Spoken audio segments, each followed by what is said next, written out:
Greetings to every one of you in the name of our Lord and Savior Jesus Christ. It's a great joy to come around God's Word. God's Word is for our edification. Our faith is built up. We get to know the true and the living God more and more. The more we know Him, the more we love Him. The more we love Him, the more we will serve Him for His glory. Let's pray. Gracious, loving Heavenly Father, the true and the living God as you are, we thank you. The throne room is ever open for us through the rent veil. We come, Lord, through the blood of the everlasting covenant into your presence. As you have declared, not by might, not by power, but by my Spirit. We ask you for the anointing of the Holy Spirit. We ask you for a move of God. We ask you that the Holy Spirit will take the things of Christ, not only glorify His name, but minister grace, Lord, and truth to us. We commit ourselves. We pray, Lord, that you will communicate yourself, reveal yourself unto us. In Jesus' precious and lovely name. Amen. Resurrection 2. There's only one resurrection, of course. We celebrated the resurrection last Sunday. So with that, the next celebration will be next year? No.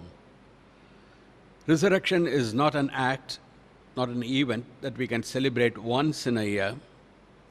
The resurrection should be a living reality because it's a person of the Lord Jesus Christ. Jesus said, I am the resurrection. When Martha said to him, I know that my brother will rise again on the last day, Jesus said, no, I am the resurrection. I am the resurrection and the life. So, Jesus, the risen Lord, must be known in all His resurrection power and glory in our hearts, in our lives. நானே உயிர்த்தெழுதலும் ஜீவனுமாய் இருக்கிறேன் என்று மரியாள் இடத்துல இயேசு கிறிஸ்து சொன்னார். உயிர்த்தெழுதலை போன வாரம் நாம் கொண்டாடினோம். அதோடு அடுத்த வருடம் அவருடைய உயிர்த்தெழுதலை குறித்து நாம் சிந்திக்கவும் நாம் கொண்டாடவும் இருப்போம் என்று எண்ணிவிடக்கூடாது. உயிர்த்தெழுதல் ஒரு கொண்டாட்டமோ வருடத்தில் ஒரு முறை நாம் நினைத்து கொண்டாடுகிற காரியமோ அல்ல. நானே உயிர்த்தெழுதலும் ஜீவனும் என்று சொன்ன இயேசு கிறிஸ்து நபரை குறிக்கிறது. அவர் ஜீவனுள்ளோராக இருக்க, அவரை நாம் அன்றாடம் அறிந்து கொள்ள, அவரை அறிய அறிய அவர் மேல் வாஞ்சையும் அவரை அறிகிற அறிவிலே நாம் அவரை மகிமைப்படுத்தவும் ஜீவியம் நமக்கு உண்டு. ஆக உயிர்த்தெழுதலும் ஜீவனுமாக இருக்கிறேன் என்று சொன்னார்.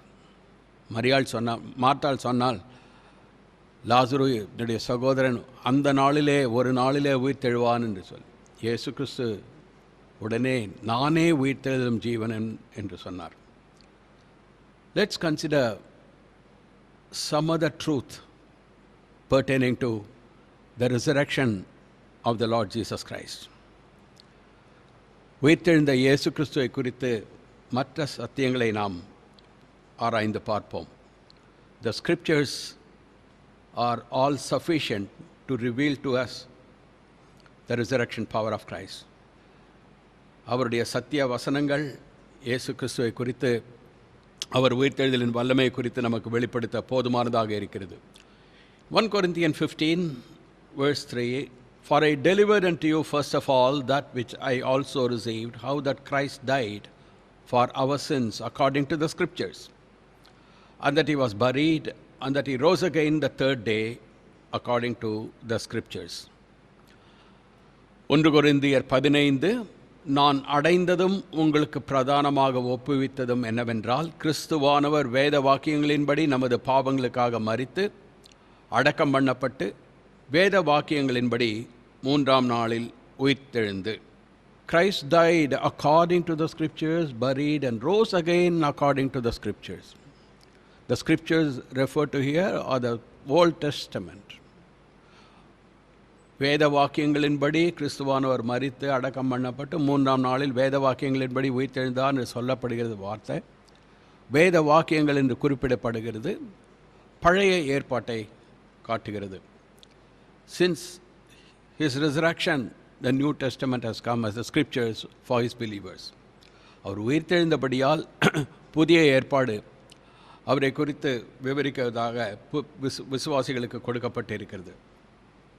Paul says, now is Christ risen from the dead and become the first fruits of them that slept. கிறிஸ்துவோ மரித்தோரிலிருந்து நித்திரை அடைந்தவர்களில் முதற் பலனானார். So what does it mean to say that Jesus is alive today?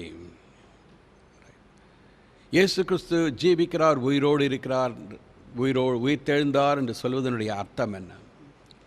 First of all, the bodily resurrection of Jesus Christ proves that he is a Lord indeed. சரீரத்தோடு உயிர்த்தெழுந்த இயேசு கிறிஸ்து அவரே ஆண்டவர் என்பதை விவரித்து காட்டுகிறது. உயிர்த்தெழுதலின் சரீரத்தோடு உயிர்த்தெழுந்தது, அவர் சாதாரண மனுஷன் அல்ல, அவரே ஆண்டவர் என்பதை வெளிப்படுத்துகிறது. Therefore let all the house of Israel know assuredly that God hath made that same Jesus whom you have crucified both Lord and Christ. Acts 2:36. அப்போஸ்தலர் 2:36 ஆகையினால் நீங்கள் சிலுவையில் அறைந்த இந்த இயேசுவையே தேவன் ஆண்டவரும் கிறிஸ்துவும் ஆக்கினார் என்று இஸ்ரவேல் குடும்பத்தார் யாவரும் நிச்சயமாய் அறிய கடவர்கள் என்றார். இயேசுவையே ஆண்டவர், he is Lord. 2000 years later we are acknowledging Jesus Christ is Lord. 2000 வருடங்கள் ஆகிவிட்டன இயேசு கிறிஸ்து உயிர்த்தெழுந்த பிறகு. இன்றைய தினத்தில் நாம் இயேசுவே ஆண்டவர் என்று அறிக்கையிடுகிறோம். And the day is coming very soon, as Paul says, every knee shall bow in heaven and in earth and under the earth, every tongue shall confess that Jesus Christ is Lord, to the glory of God the Father. பிதாவினுடைய நாமம் மகிமைப்படும்படியாக வானத்தில் உள்ள ஒவ்வொருவருடைய முழங்காலிலும் பூமியில் உள்ளவர்களும் பூமியின் கீழாக உள்ளவர்களுடைய முழங்காலெல்லாம் முழங்க நாவுகள் எல்லாம் இயேசுவே ஆண்டவர் என்று அறிக்கையிடும் என்று பவுல் அப்போஸ்தலர் பிலிப்பியர் நிருபத்திலே சொல்லியிருக்கிறார். It will be the universal display of the universal lordship of Jesus Christ. He is not Lord over one particular group of people. He is not Lord just over the Christians. He is Lord of all. கிறிஸ்தவர்களுக்கு மட்டுமல்ல, ஒரு கூட்டத்தினருக்கு மட்டுமல்ல, சர்வத்துக்கும் ஆண்டவராக எல்லா முழங்கால்களும் முடங்க, எல்லா நாவுகளும் அறிக்கை செய்யும். வானத்தில் உள்ளவர்களும் பூமியில் உள்ளவர்களும் பூமிக்கு கீழாக உள்ளவர்களும் வெகு சீக்கிரமாக அந்த நாள் வந்து கொண்டிருக்கிறது. Every knee shall bow, of things in heaven, in earth and under the earth, every tongue will confess that Jesus Christ is Lord, to the glory of God the Father. அதன் மூலமாகவே பிதாவாகிய தேவன் மகிமைப்படுவார். Proof. The empty grave. காலியாக இருக்கிற கல்லறை அவர் சரீரத்தோடு உயிர்த்தெழுந்தார் என்பதற்கு ஆணித்தரமான சாட்சி.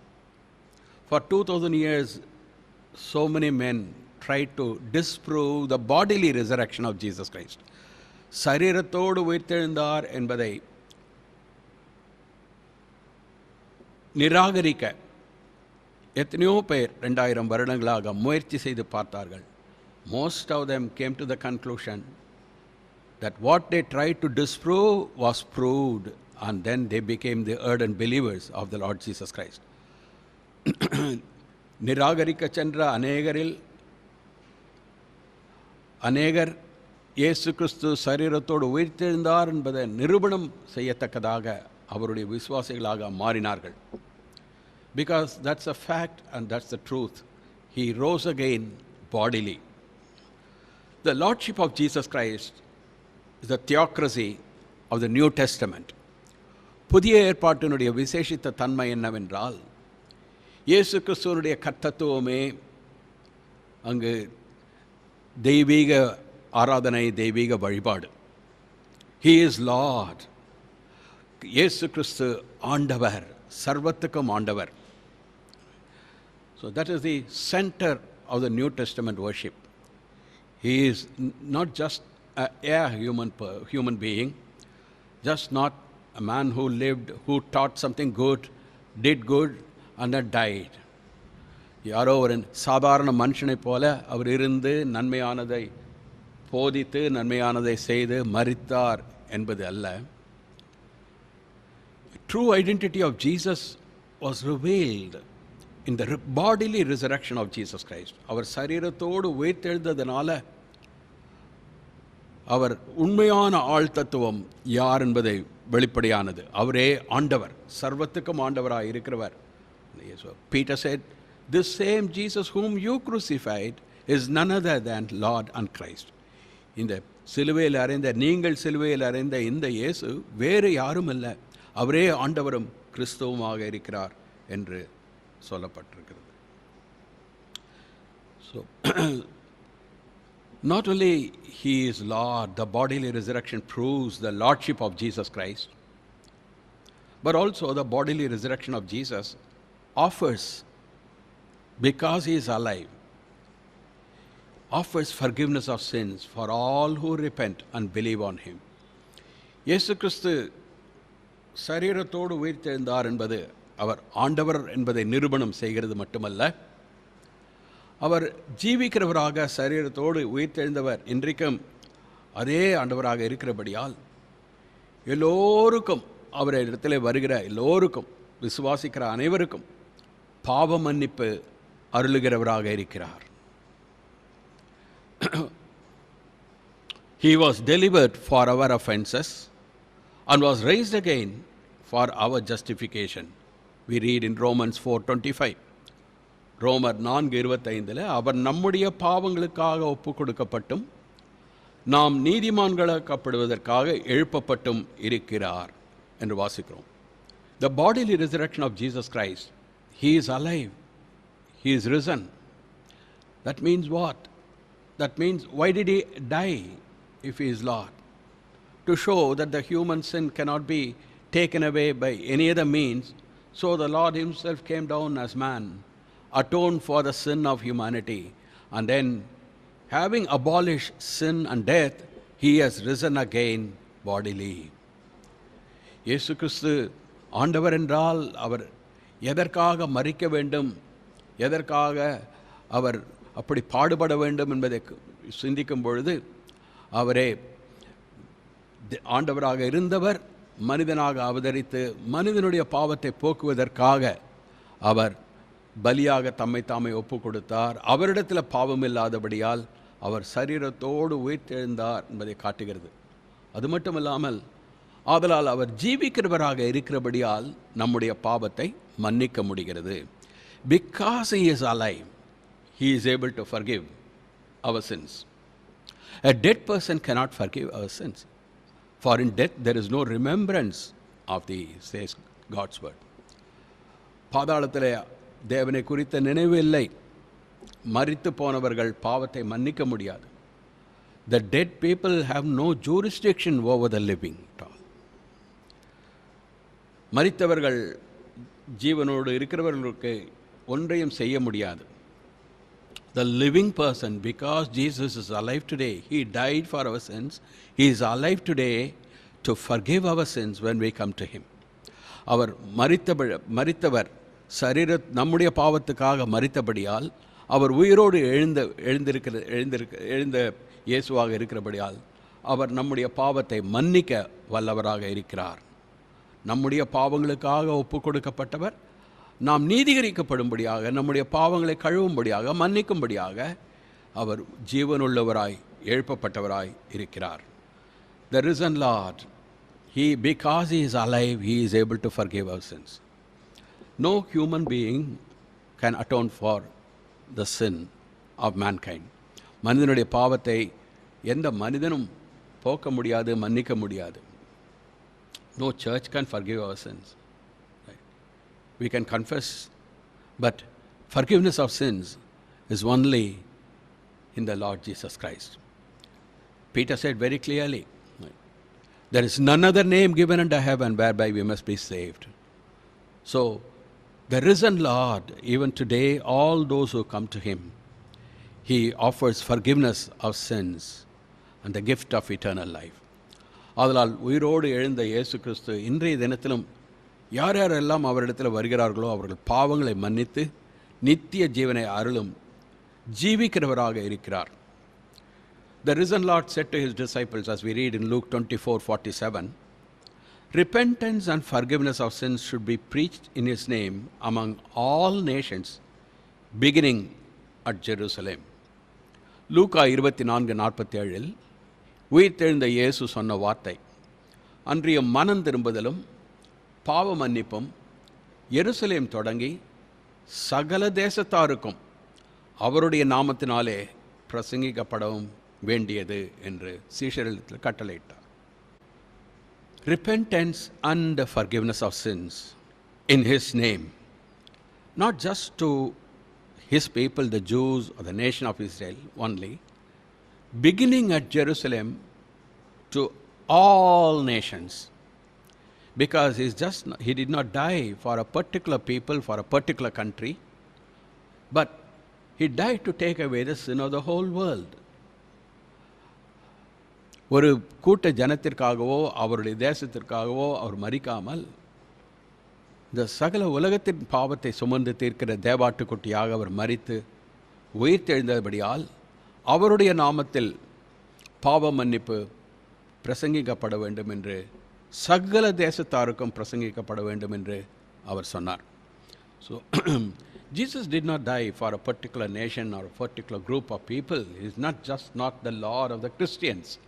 He is a universal Lord. அவர் கிறிஸ்தவர்களுக்கு மட்டும் ஆண்டவர் அல்ல, ஆண்டவராக எல்லாவற்றுக்கும் மேலாக சம்பூர்ண ஆண்டவராக இருக்கிறார்.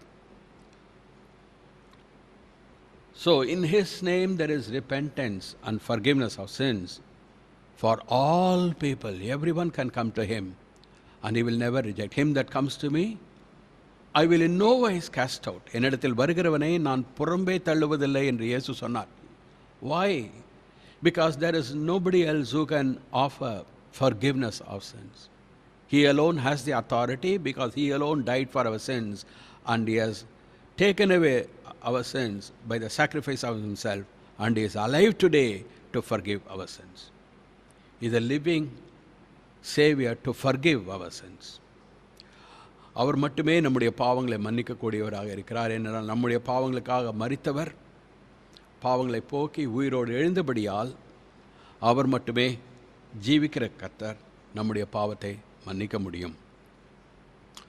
In Acts 17:30 we read, "And the times of this ignorance God winked at, but now God commands all men everywhere to repent."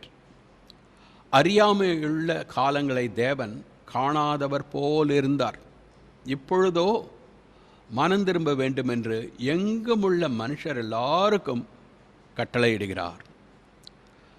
Beginning in Jerusalem, the forgiveness of sins in the name of Jesus is to be preached among all nations, among all people, because Jesus died for all. எருசலேம் துவங்கி எல்லா தேசங்களிலும் எல்லோருக்கும் மனம் திரும்பும்படியாக பாவ மன்னிப்பை குறித்து பிரசங்கம் பண்ண வேண்டியது. ஏனென்றால் அவர் எல்லோருடைய பாவத்துக்காகவும் மரித்தவர், மரணத்தின் மூலமாக பாவத்தை போக்கி உயிர்த்தெழுந்தவராக, பாவத்தை நீக்கினவராக, மரணத்தை ஜெயித்தவராக, உயிர்த்தெழுந்தவராக இன்றைக்கும் ஜீவிக்கிறார். So Jesus Christ is Lord, and that offers forgiveness of sins to all people. Thirdly, the bodily resurrection of Jesus Christ offers the gift of the Holy Spirit to every believer, the Pentecostal power. மூன்றாவதாக, உயிர்த்தெழுந்த இயேசு அவர் ஜீவனுள்ளவராய் இருக்கிறபடியால், இன்றைக்கு உயிர்த்தெழுதல் ஜீவனுமாக இருக்கிறபடியால், அவருடைய நாமத்தின் மூலமாக அவர் அருளுகிற வரமாக அருளுகிறது பரிசுத்த ஆவியானவரை. ஒவ்வொரு விசுவாசிக்கும் அவர் பரிசுத்த ஆவி பெந்தேகோஸ்தே நாளிலே வந்த அதே பரிசுத்த ஆவியை அருளுகிறவராக இருக்கிறார். Because he is alive, he is able to give the gift of the Holy Spirit to everyone who comes to him. அவரிடத்தில் வருகிறவர்களுக்கு அவர் பாவ மன்னிப்பை அருளுகிறது மட்டுமல்ல, பெந்தேகோஸ்தே நாளில் கொடுத்த அதே பரிசுத்த ஆவியானவரை இன்றைக்கும் அவர் கொடுக்கிறவராக இருக்கிறார்.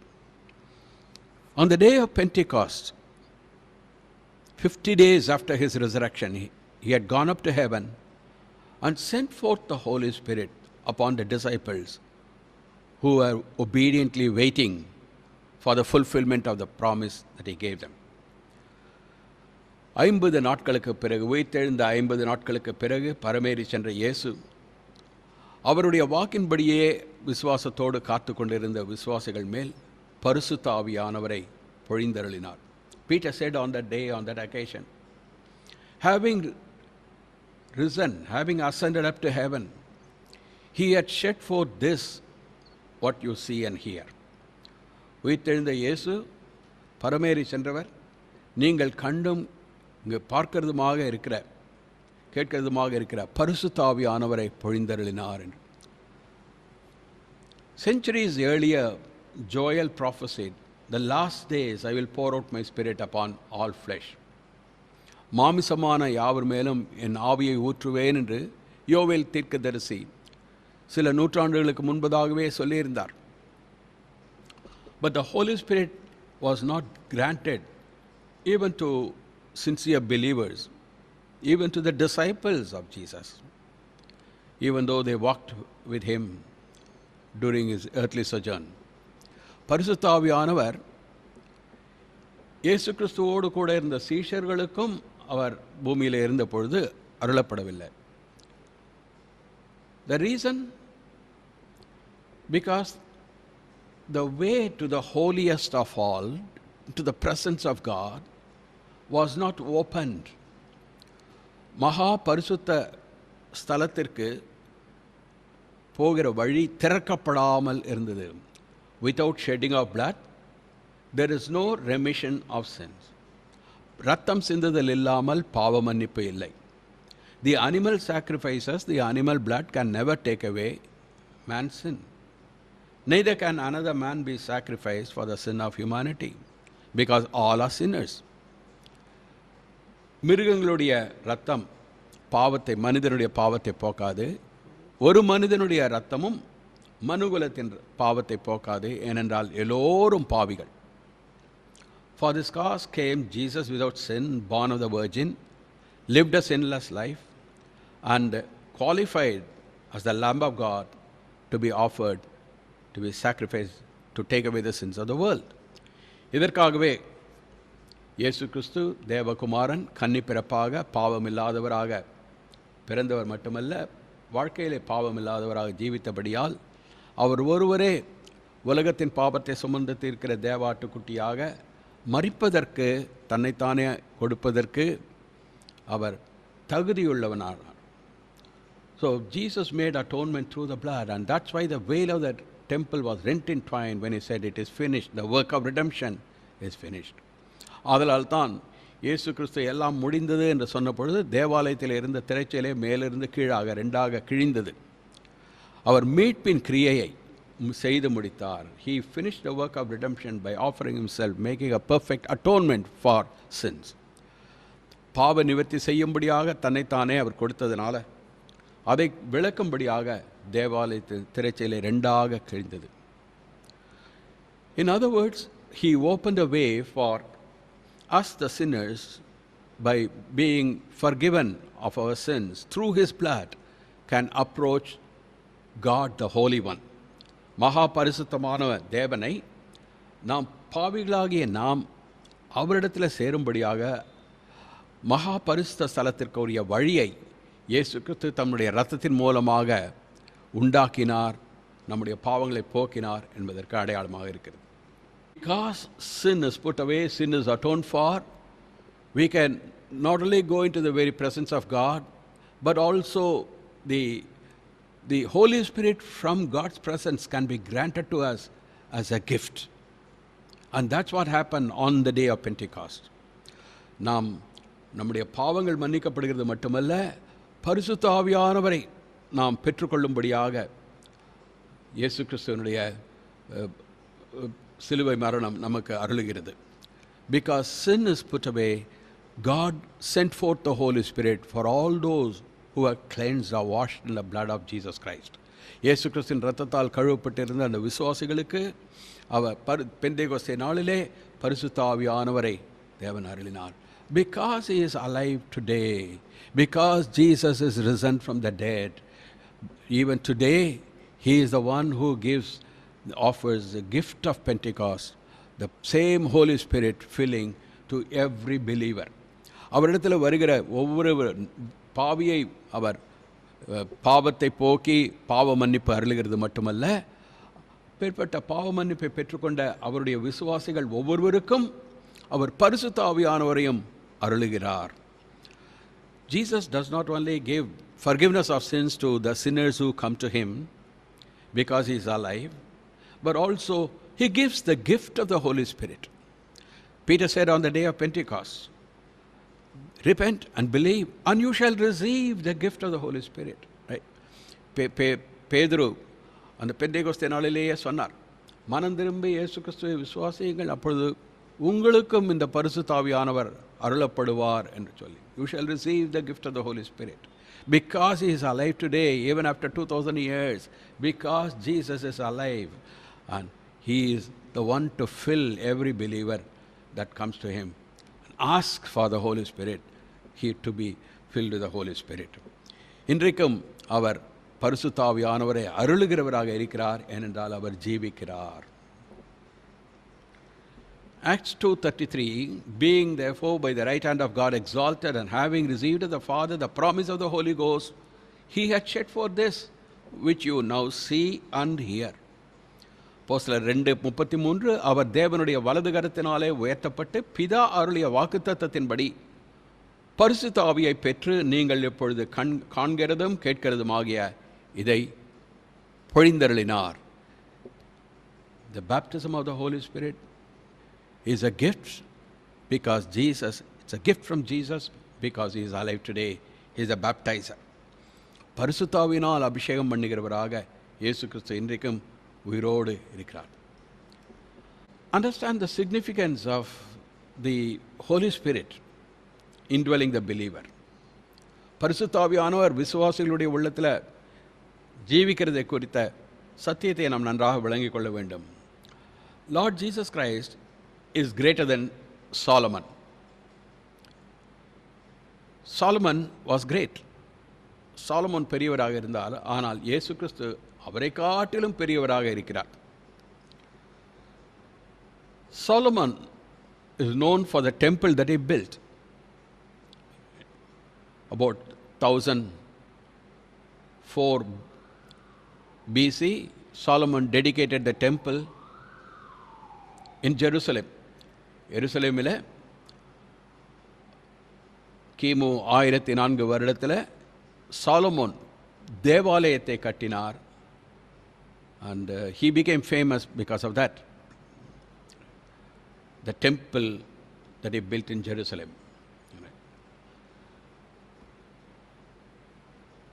It stood almost for about 400 years, and then in about 586 BC, it was totally destroyed by the army of Nebuchadnezzar, the Babylonian king. Solomon ஆலயத்தை கட்டினார், ஆனால் சுமார் 400 வருடங்கள் தான் அது இருந்தது. இதற்கு பிறகு நெபுகத்நேசார் அவருடைய படை வந்து அந்த ஆலயத்தை தீக்கிரையாக்கி அழித்து ஒன்றுமில்லாமல் ஆக்கினது. When Solomon dedicated the temple, he prayed, "You fill heaven and earth. Heaven is my throne, earth is my footstool. You say, what is the small building I have built for you?" Solomon realized that it was not possible to contain the eternal God because he is eternal spirit. தேவன் நித்திய ஆவியாகவே இருக்கிறபடியால், வானத்தையும் பூமியும் நிரப்புகிறவராக இருக்கிறபடியால், ஒரு சின்ன கட்டிடத்திற்குள்ளாக அவரை அடக்கி வைக்க முடியாது என்பதை அறிந்தவனாக சாலமோன் அந்த ஆலய பிரதிஷ்டையின் போது, வானம் உமக்கு சிங்காசனம், பூமி உமக்கு பாதபடி, இந்த சிறிய ஆலயம் நான் உனக்கு கட்டினது எவ்வளவு சிறியது என்று சொல்லி பிரார்த்தித்தார்.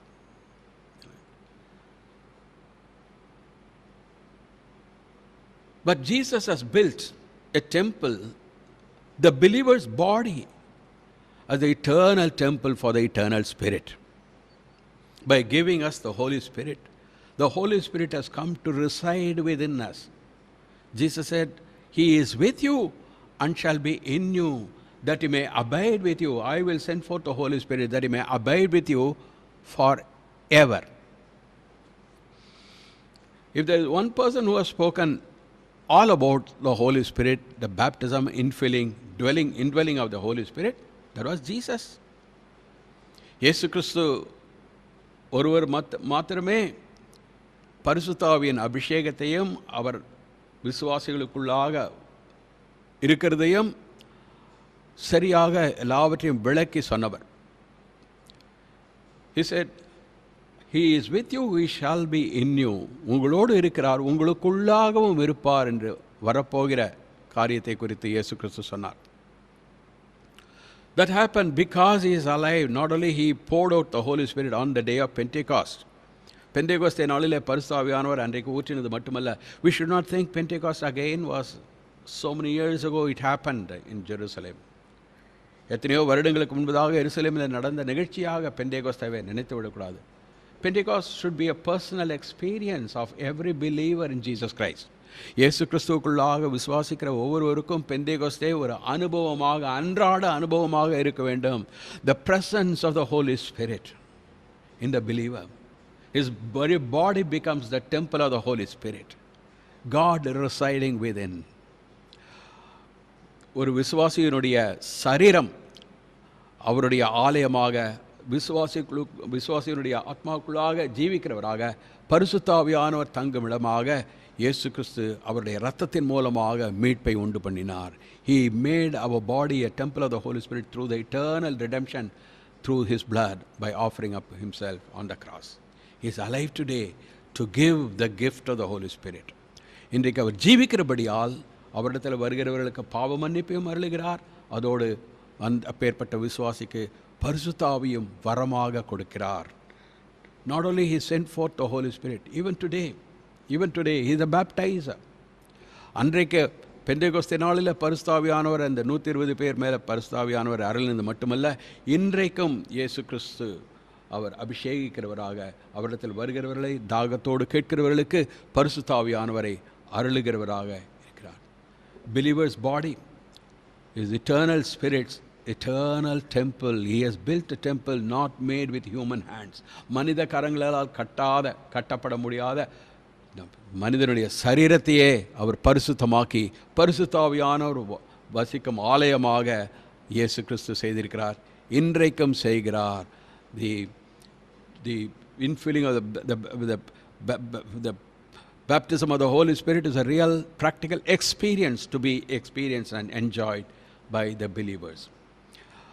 அதனால் அன்றைக்கு இருந்தது போல இன்றைக்கும் பெந்தேகோஸ்தே அனுபவம், பரிசுத்த ஆவியானவர் நமக்குள்ளாக இருக்கிற அனுபவம் இயேசு கிறிஸ்து அருளுகிறார். Thank you, Lord Jesus. Because He is alive, He baptizes the people. He fills the believers with the presence of the Holy Spirit. The bodily resurrection of Jesus Christ, what does it mean? It was just the first step. சரீரத்தோடு உயிர்த்தெழுந்தார் இயேசு என்று சொல்லும் பொழுது அது முதலாவது அடி. எதற்கு? Then next first step for the bodily ascension and enthronement at the right hand of God as the great high priest. அவர் சரீரத்தோடு உயிர்த்தெழுந்தார் அவர் என்பது உயிர்த்தெழுதலை குறித்து சொல்லப்பட்டது. அது முதலாவது அடி. எதற்கென்றால் பிறகு அவர் சரீரத்தோடு வான மண்டலங்களில் ஏறி அவர் பிதாவினுடைய வலது பாரசத்தில் அமர்ந்து பெரிய பிரதான ஆசாரியனாக இருக்கும்படியான ஊழியத்தை பெற்றுக்கொள்ளும்படியாக இருப்பதற்கு. He ascended up bodily. அவர் சரீரத்தோடு பரமேறினார். அவர் சரீரத்தோடு அதே இயேசு கிறிஸ்துவாக பிதாவினுடைய வலது பாரசத்தில், தேவனுடைய வலது பாரசத்தில் அமர்ந்திருக்கிறார். He is ascended bodily with the same resurrection body. And then He is there at the right hand of God, enthroned on high as the great high priest. மகா பெரிய பிரதான ஆசாரியனாக இதோ சரீரத்தோடு உயிர்த்தெழுந்த இயேசு சரீரத்தோடு உயிர்த்தெழுந்தபடியால் சரீரத்தோடு பரமேறி இருக்கிறார். அதே சரீரம், மகிமையுள்ள சரீரம், அதே சரீரத்தோடு பிதாவினுடைய வலது பார்சல். Great high priest after the order of Melchizedek. மெல்கிசேதேக்கின் முறைமையின்படி ஒரு பெரிய பிரதான ஆசாரியராக இருக்கிறார். God spoke through, the Holy Spirit spoke through the psalmist David in Psalm 110. The Lord said unto my Lord, sit thou at my right hand until I make thine enemies thy footstool. Verse 4, the Lord hath sworn and will not repent. Thou art a priest forever after the order of Melchizedek. சங்கீதம் 110, கர்த்தர் என் ஆண்டவரை நோக்கி, நான் உம்முடைய சத்துருக்களை உமக்கு பாதபடியாக்க போடும் வரைக்கும் நீர் என்னுடைய வலது பார்சத்தில் உட்காரும் என்றார். மெல்கிசேதேக்கின் முறைமையின்படி என்றென்றைக்கும் ஆசாரியராயிருக்கிறீர் என்று கர்த்தர் ஆணையிட்டார், மனம் மாறாமலும் இருப்பார். Forever, that is an unchangeable priesthood at the right hand of God. The Old Testament in the Holy of Holies, which signified the presence of the Holy God, there was no place for the high priest who would enter only one day in a year to sit down.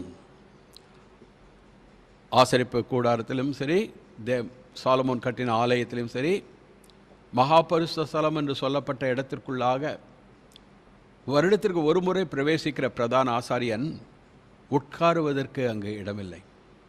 The real holy of holies is in heaven, the presence of God, the throne of God. And Jesus is entered because he rose bodily. With the same body he is ascended up and is there enthroned on high, sat down at the right hand of God, and as a great high priest forever. மாற்ற முடியாத ஆசாரியத்துவத்தை இயேசு கிறிஸ்து பெற்றிருக்கிறார் மெல்கிசேதேக்கின் முறைமையின்படி. So the Old Testament sacrifices are gone. No more sacrifices. No temple now. No Aaronic priest. But praise God, the Lord Jesus Christ in the real heavens. He is interceding because he is alive. He is alive today. The real man up in glory. In the very heaven of heavens, not just on earth. And all the accusations of the devil concerning his people are all made null and void because he is presenting the blood that he shed on their behalf, and their sins are forgiven. ஆதலால் எல்லா துரைத்தனங்களுக்கும் மேலாக, அதிகாரங்களுக்கும் மேலாக வானபரியந்தம் உயர்த்தப்பட்ட இயேசு பிதாவினுடைய வலது பார்சத்திலே மனிதனுக்கு மனிதனாக சரீரத்தோடு இருக்கிறவராக வானாதி வான மண்டலங்களிலே இருக்கிறார். பூமியிலே இப்பொழுது தேவாலயமும் இல்லை, பலிகளும் இல்லை, ரத்தம் சிந்துதல் இல்லை, ஆரோன் முறைமையின்படி வருகிற ஆசாரியர்களும் இல்லை. ஆனால் உண்மையாக பரமண்டலங்களிலே இயேசு கிறிஸ்து பிதாவினுடைய வலது பார்சத்திலே நமக்காக பரிந்து பேசுகிறவராக இருக்கிறார். நமக்கு எதிராக பிசாசு கொண்டு வருகிற குற்றச்சாட்டுகள் எல்லாம் ஒன்றுமில்லாமல் போகிறது. ஏனென்றால் அவர் சிந்தின இரத்தத்தையே மகா பரிசுத்த ஸ்தலத்துக்குள்ளாக எடுத்து சென்றவராக இருக்கிறார். He has taken his holy blood, sinless blood, God's blood, into the very presence of God. He is there seated at the right hand of God. That's why we read in Hebrews chapter 7, 24-25. But this man, look at that, this man in the Manidan, this man, because he continues ever, has an unchangeable priesthood. Wherefore he is able also to save them to the uttermost that come unto God by him, seeing he ever lives to make intercession for them. இவரோ, இந்த மனிதனோ இயேசு கிறிஸ்துவை குறித்து என்றென்றைக்கும் நிலைத்திருக்கிறபடியினாலே மாறிப்போகாத ஆசாரியத்துவம் உள்ளவராயிருக்கிறார். மேலும் தமது மூலமாய் தேவனிடத்தில் சேருகிறவர்களுக்காக வேண்டுதல் செய்யும்படிக்கு அவர் எப்பொழுதும் உயிரோடு இருக்கிறவராகையால் அவர்களை முற்றுமுடிய ரட்சிக்க வல்லவருமாய் இருக்கிறார். the bodily resurrection of Jesus Christ, because he is alive, has given him not only the ascension, the enthronement at the right hand of God, but also as the minister of the sanctuary, which in the sanctuary which the Lord pitched, not man. மனிதனால் செய்யப்பட்ட கூடாரம் அல்ல, தேவனுடைய பிரசன்னத்திலேயே அவருடைய வலது பார்சத்தில் மனிதனுக்கு மனிதனாக அவர் உயிர்த்தெழுந்தவராக இருக்கிறபடியால் பரமேறி அங்கு நமக்காக வேண்டுதல் செய்யும் பிரதான ஆசாரியராகவும் இருக்கிறார். Jesus is alive. He is risen. His resurrection means that the sinner can be saved to the uttermost because he is interceding on their behalf. அவர் உயிரோடு இருக்கிறவராக இருக்கிறபடியால் இந்த ஊழியத்தை பெற்றவராக இருக்கிறார். Here men that die receive the ministry as priests. They are there temporarily for a little while. They can't take away the sin. But this man, after he had offered one sacrifice for sins forever, sat down at the right hand of God. Fifthly, the bodily resurrection of Jesus has made him head over all things to his church. சரீரத்தோடு இயேசு கிறிஸ்து உயிர்த்தெழுந்தது அவரையே அவருடைய சபைக்கு தலையாக, எல்லாவற்றுக்கும் மேலாக தலையாக ஆக்கினது. He is the head over all things to his church. He said when he was upon this earth in Matthew 16:18, I will build not a church, my church, and the gates of hell shall not prevail against it. நான் என் சபையை கட்டுவேன், பாதாளத்தின் வாசல்கள் அதை மேற்கொள்வதில்லை என்று பூமியிலே இருந்த பொழுது இயேசு கிறிஸ்து சொன்னார். I will build my church. There are so many men down through the centuries building their own churches. But Jesus meant, I will build my church, and the gates of hell shall never prevail against it. நான் என் சபையை கட்டுவேன், பாதாளத்தின் வாசல்கள் அதை மேற்கொள்வதில்லை. எத்தனையோ மனிதர்கள் அவர்களுக்கென்று சபைகளை கட்டுகிறார்கள். அவருடைய இயேசு கிறிஸ்துவனுடைய சபை அவர் கட்டுவார். Because he is the permanent head. He is exalted far above all the bodily resurrection. He ascended up bodily. He is sat at the right hand of God as a man having the same body, the resurrection body. எந்த சரீரத்தோடு உயிர்த்தெழுந்தாரோ அதே சரீரத்தோடு பரமேறி அதே சரீரத்தோடு பிதாவினுடைய வலது பாரசத்தில் வீற்றிருக்கிறவர் பிரதான ஆசாரியராக இருக்கிறது மட்டுமல்ல, பிதாவினால் அவருடைய சபைக்கு தலையாகவும் அருளப்பட்டிருக்கிறார். மாற்ற முடியாத, he is the permanent head of his church. அவருடைய சபைக்கு அவரே நித்திய தலையாக இருக்கிறார். தலைவர் அவர்தான். As the head, he is the source of ministers and ministries. He is the strength of every believer. He is the message of the church. He is the center of worship in his church. நிரந்தரமான தலைவராக அவருடைய சபைக்கு இயேசு கிறிஸ்து இருக்கிறபடியால் ஊழியத்திற்கும் ஊழியக்காரர்களும் அவரிடத்திலிருந்தே வருகிறார்கள். He is the source. Down through the centuries, for 2000 years, the Church of Jesus Christ has only gone from strength to strength, advanced and progress, because he is building. தலைமுறையாக 2000 வருடம் இயேசு கிறிஸ்துவினுடைய சபை குறையவில்லை, நிறைந்து கொண்டே எல்லா தேசங்களிலும் இருந்து கொண்டே இருக்கிறது. He is building his church. Our கட்டுகிறார். Not with bricks, not with cement, not with steel, not with human hands, by his spirit. கைகளினால அல்ல, செங்கலை கொண்டு கல்லை கொண்டு அல்ல, பரிசுத்த ஆவியின் மூலமாக அவர் அவருடைய சபையை கட்டுகிறார். ஊழியக்காரர்களும் ஊழியங்களும் அவருடைய சன்னிதானத்திலிருந்து அவர் கொடுக்கிறதாக இருக்கிறது. He is the source of the ministers and the ministries. He is the source. He is not only the source of all life, I am the resurrection and the life, but he is the source as the permanent head of the church for the ministries and for the ministers as well. Because he is the great chief apostle. In Hebrews chapter 3 we read, consider the apostle and high priest of our profession, the Lord Jesus Christ. பிரதான அப்போஸ்தலன் என்று எபிரேயர் 3:1 வாசிக்கிறோம். அவர் அப்போஸ்தலனாக, having been sent by God, he was a messenger that brought the message of God, that God is love. And because he is the apostle, he has given as an expression of himself apostles. Because he was a great prophet come from God,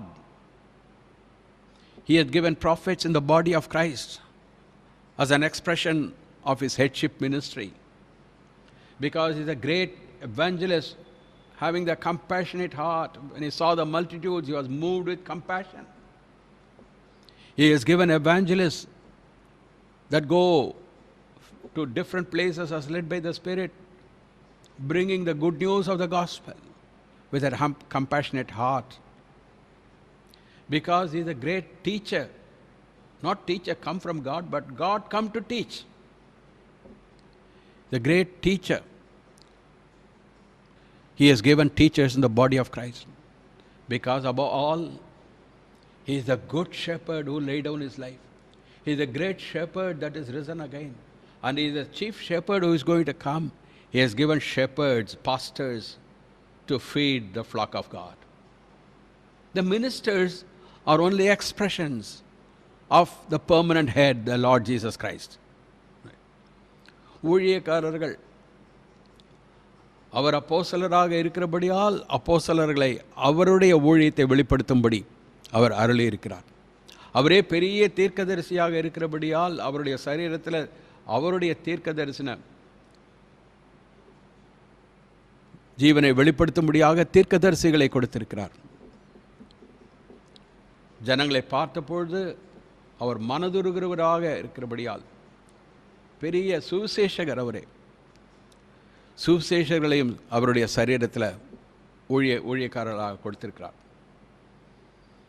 தேவனே இறங்கி வந்த போதகர், நல்ல போதகர்.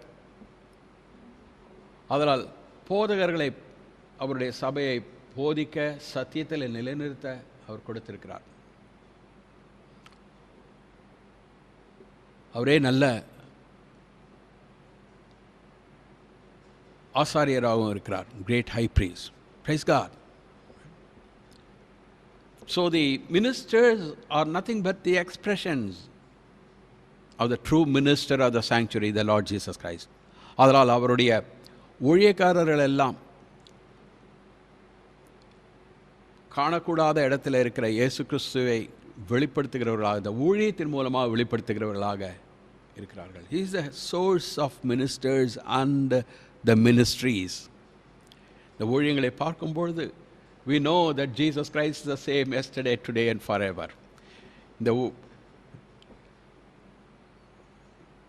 He is the source of all the ministers and the ministries. Down through the centuries, for 2000 years, the church is only advanced, never gone back. He is the permanent head over all things to the church because he is alive. அவர் ஜீவிக்கிறபடியால் அவருடைய சபைக்கு நிரந்தரமான தலையாக அருளப்பட்டிருக்கிறார். தலையாக அவரிடத்திலிருந்து ஊழியங்களும் ஊழியக்காரர்களும் ஊற்றாக பிரவாகித்து வருகிறார்கள். 2000 வருடங்கள் ஆனாலும் அவருடைய சபை குறைந்து போய்விடவில்லை, தேய்ந்து விடவில்லை, வளருகிறதாக, பரிபூர்ணம் அடைகிறதாக, அவரை நோக்கி வருகிறதாக இருக்கிறது. Not only the source of ministries, but also he is the strength of every believer. Every believer. ஊழியங்களின் ஊற்றாக மட்டுமல்ல, அவர் ஒவ்வொரு விசுவாசியினுடைய பலமாகவும் இருக்கிறார். He is the same Jesus even today who spoke in that parable who went in search of that one lost sheep. He cares for one lost sheep. He cares for every sheep. He knows them all by name. He knows them by number. ஒவ்வொருவரும் அவருடைய மந்தையின் ஆடுகளை எல்லாம் எண்ணி வைத்த நல்ல மேய்ப்பனாக இருக்கிறார். ஒவ்வொரு ஆட்டையும் அவர் அறிவார், அவருடைய மந்தையினுடைய ஆட்டை. அதனால் ஒவ்வொரு ஆட்டை குறித்தும் கரிசனை உள்ளவராக, காணாமல் போன ஒரு ஆட்டை குறித்து தேடி போன நல்ல மேய்ப்பனாக அவர் இருக்கிறார் இன்றைக்கும். So no need for the weak believer to be disheartened, because he is the one who draws more attention, more care from the good shepherd. He strengthens the weak ones.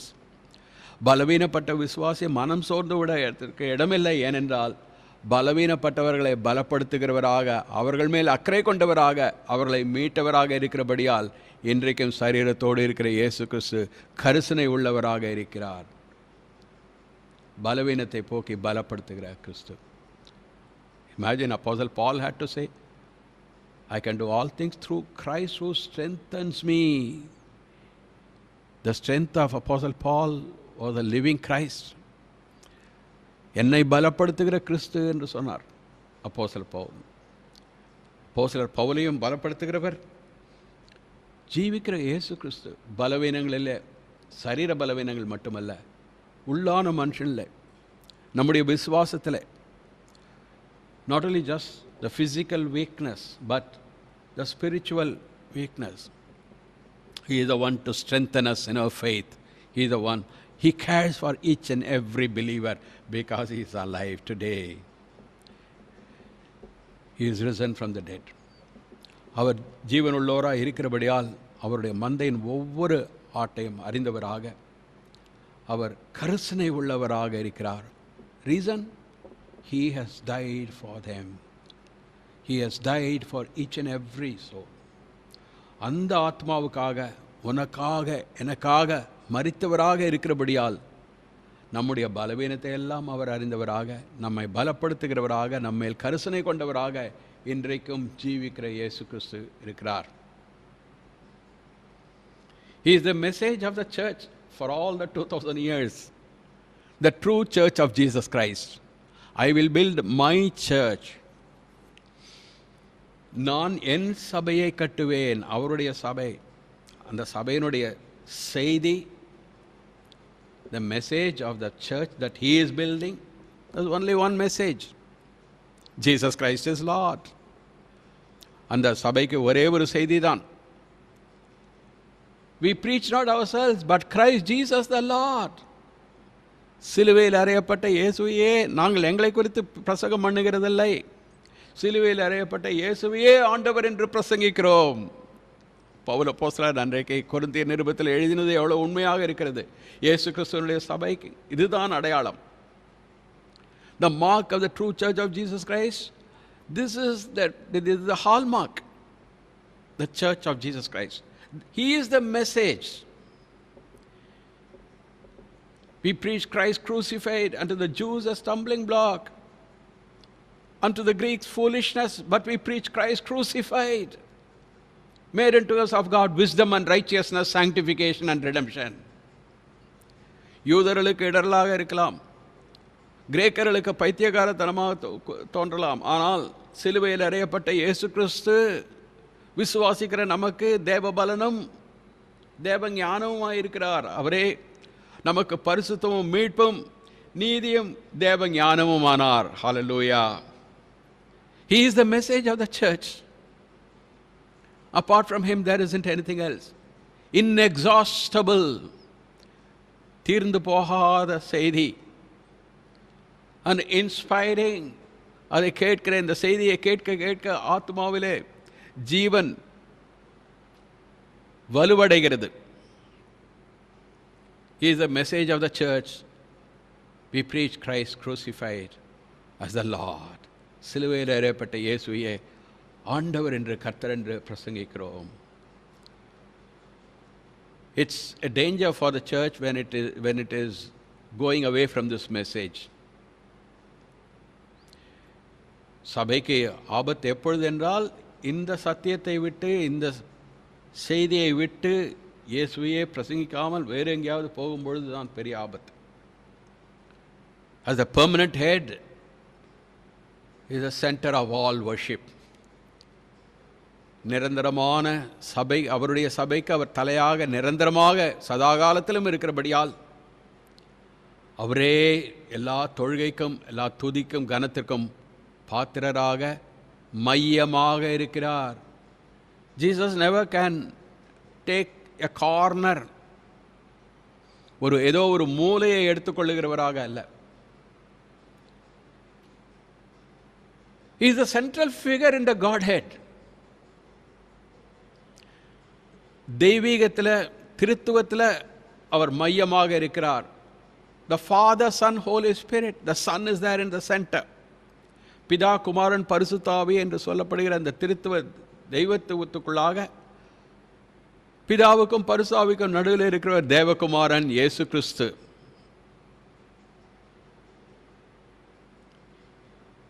He came into the center of time before Christ, after Christ. He came to the center. He took the central place on the cross. He divides humanity.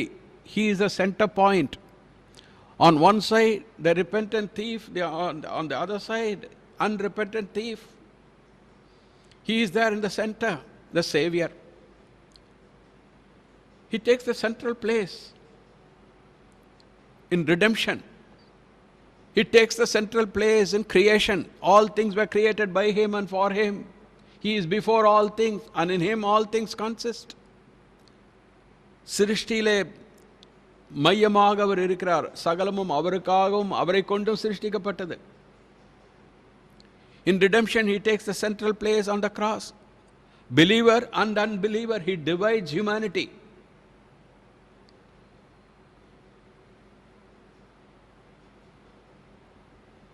Today thou shalt be with me in paradise, to the believer. And the other person, he dies in his sin, goes to hellfire. He takes the central place. He can't be pushed out of our lives. He's the center of worship in heaven. So, He's the center of worship in His church. எல்லாவற்றுக்கும் மையமாக இருக்கிறவர் அவர். அவருடைய சபையில், நான் என் சபையை கட்டுவேன் என்று சொன்னாரே, அவருடைய சபையில் அவரே மையமாக இருக்கிறார். For where 2 or 3 are gathered together in my name, there am I in the midst of them. எங்கே 2 பேர் 3 பேர் என் நாமத்தில் கூடுகிறார்களோ அவர்கள் மத்தியிலே நான் இருக்கிறேன். Jesus doesn't say, I'll come and sit down with you, I'll take a corner place. He is the very soul, He is the very purpose. 2 or 3 to gather together. He is the gatherer. He is the very cause. Their longing, their aspiration, their hope, their life, all in Him. 2 பேர் 3 பேர் கூடுவதற்கு காரணமே அவர்தான். He is the cause and effect of all things.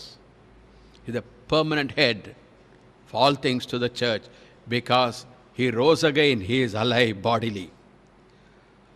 அவரே சபைக்கு தலையாக, நிரந்தரமான தலையாக இருக்க. His church, not in one particular place or one particular country, all over the world. His church, I will build my church.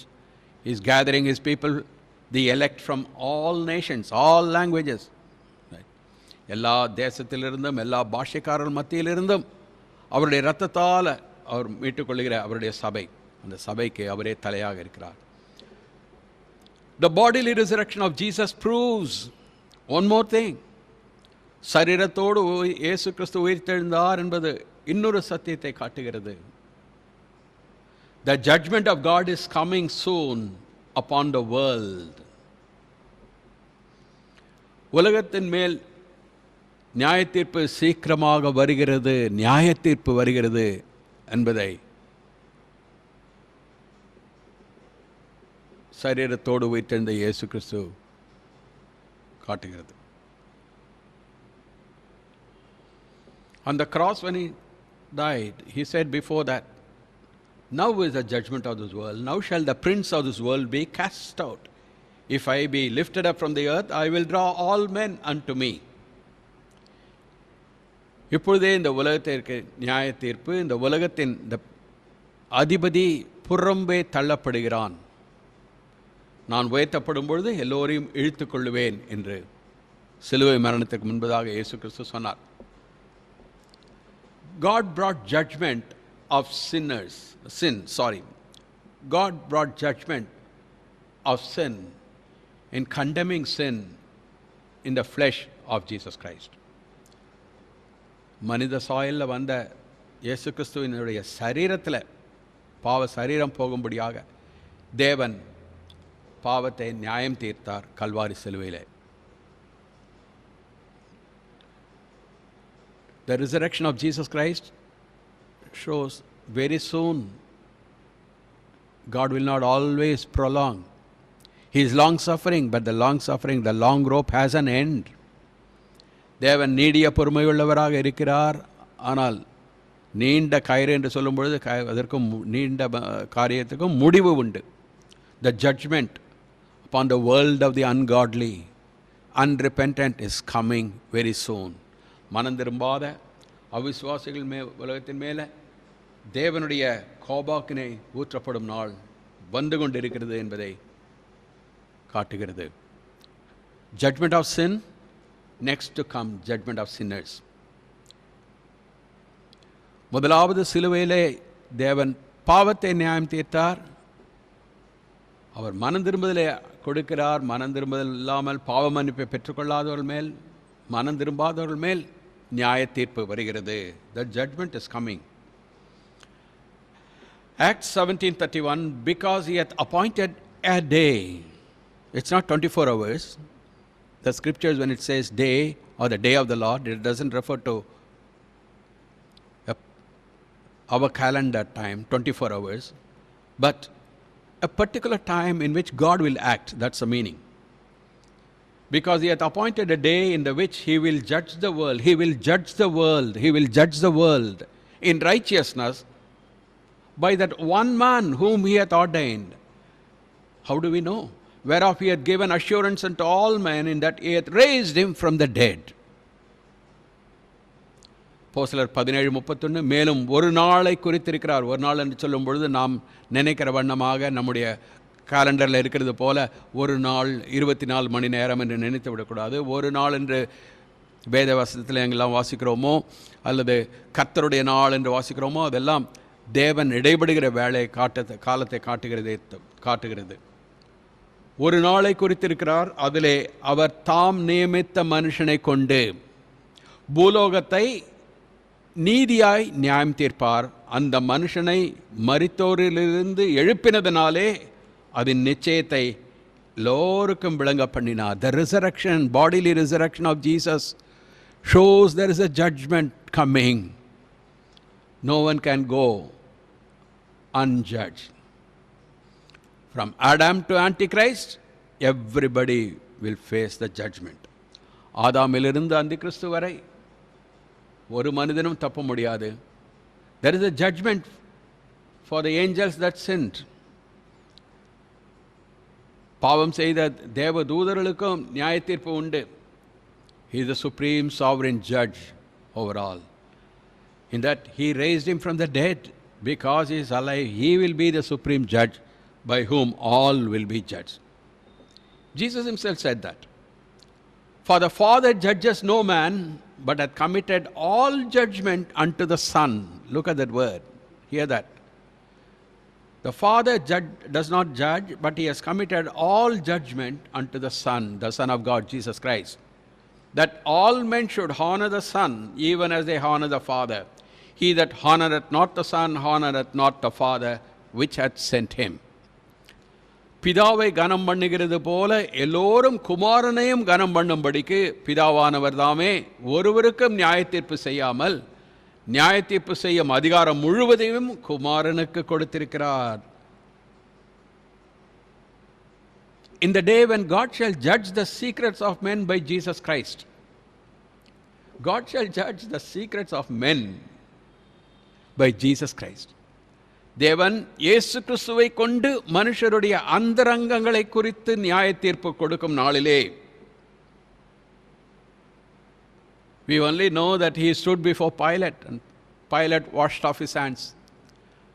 The one to judge, he didn't want to have anything to do with judging this person, his wife's influence. Right? Well, by washing off his hands,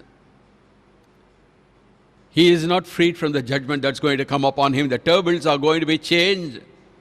When the judge of the whole world, the Lord Jesus Christ, will judge everyone, Pilate also will stand condemned.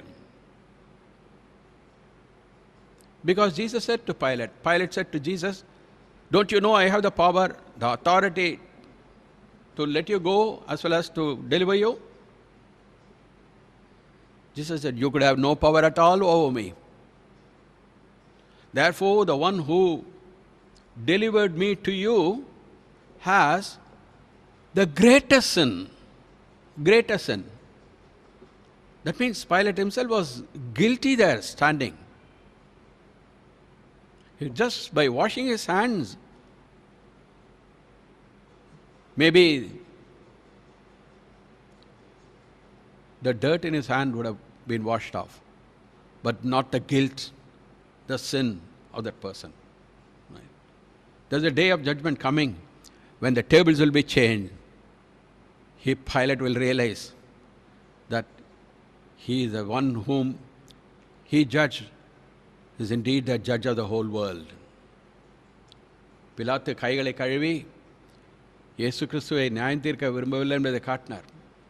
கைகளை கழுவிவிட்டதனால அவர் தண்டனைக்கு தப்புவிப்பார் என்று இல்லை. உன்னை விடுவிக்கவும் உம்மை தண்டிக்கவும் எனக்கு அதிகாரம் இருக்கு என்று அறியறா என்று கேட்கும் பொழுது இயேசு கிறிஸ்து சொன்னார், என் மேல் உனக்கு எந்த அதிகாரமும் கிடையாது, பரத்திலிருந்து கொடுத்தால் வழுதிய, ஆதலால் என்னை உன்னிடத்தில் கொடுத்தவன் அதை காட்டிலும் அதிக குற்றமுள்ளவனாக இருக்கிறான் என்று.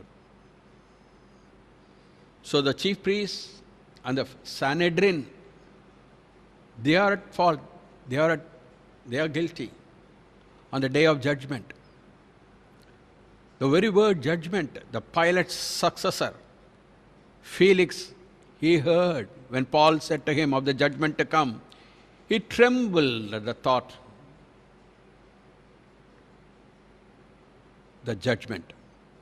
நியாயத்தீர்ப்பு வரப்போகிற நியாயத்தீர்ப்பை குறித்து பிலாத்துக்கு பின்னாடி வந்த அந்த ஸ்தானத்தில் இருந்த ஃபேலிக்ஸ் தேசாதிபதி அதை குறித்து பயந்து நடுங்கினார், நியாயத்தீர்ப்பு என்ற வார்த்தை கேட்டு.